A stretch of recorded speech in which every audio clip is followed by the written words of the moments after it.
We're going to start in the Education Connection group.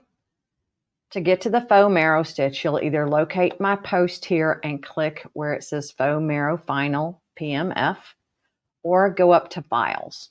So if that gets hidden down in there, go ahead and just go to Files, and you'll see the Faux Merrow Final here. Go over to the 3 dots and press Download, and then it'll ask you where you want to download it. So if you want to go someplace besides your downloads folder, you can select that.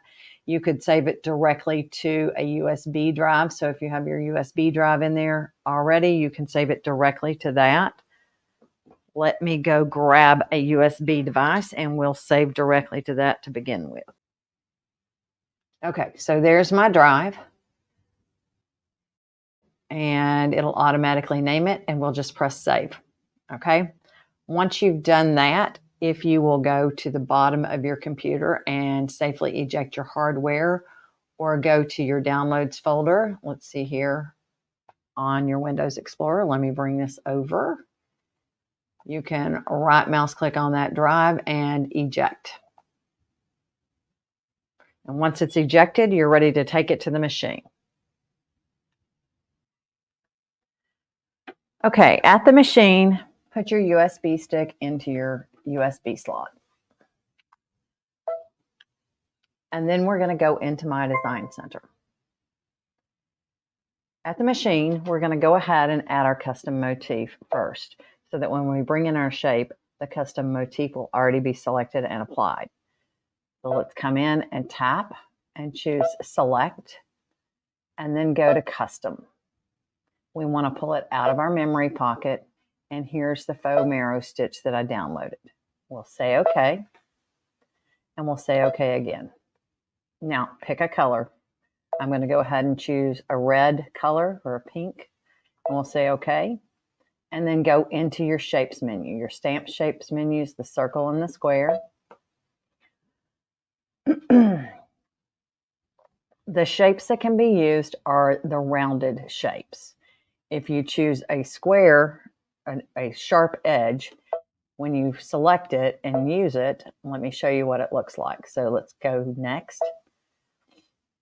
And let's change the stitch size. It comes in at 10 millimeters. We want this to be 5 millimeters, which is 0.2 inches. And let's zoom in and look at those corners so you can see what I'm saying. I'm going to go up to 400%, and we will pan over to that area. So see how the corner doesn't catch? That's why you want to use rounded shapes for this. This is going to make a patch type effect. It's a specialty effect.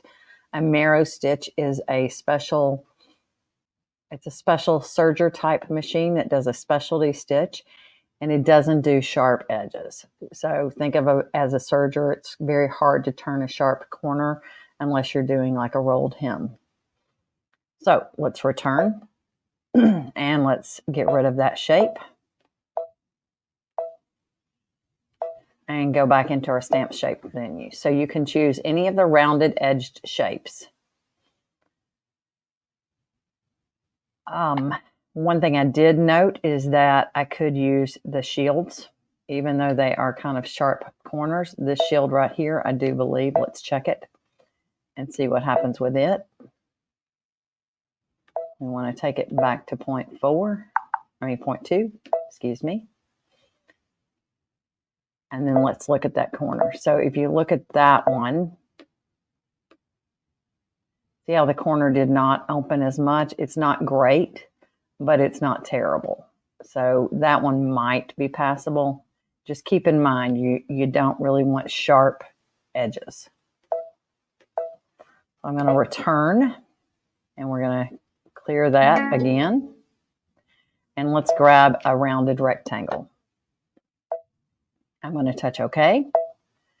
And then we're going to size it down to about 2 by 3. And we'll say OK.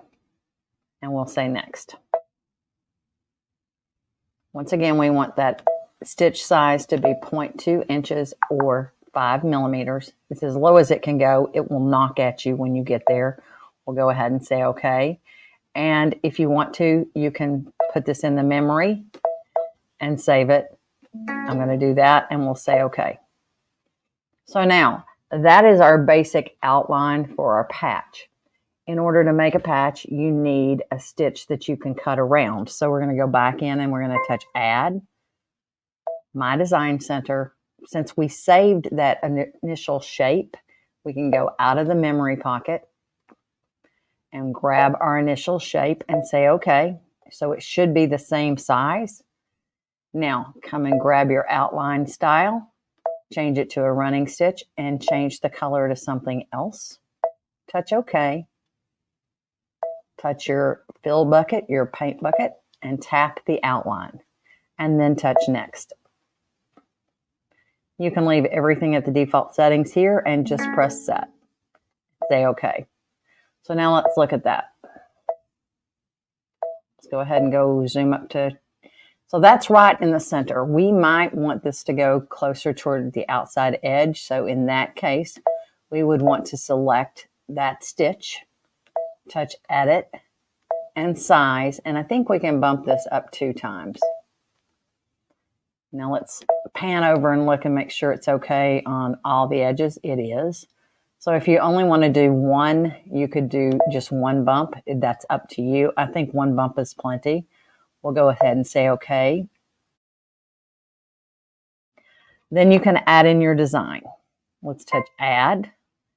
And let's come into our Mickey shapes. And let's go to the small ones, the second style. Let's see here. Let's grab Minnie's head. And we'll set that. So we would want our embroidery design to stitch first. And we would want this to stitch before it. So let's go into the Edit menu. And let's change the sewing order. So I'm going to grab the green square and we'll take it to sew first. And we'll grab Minnie's head and we'll take her and move her up as well. And then your order is set. So you're ready to stitch this design at that point. If you wanted to add text in there, you could add text, but that's basically it.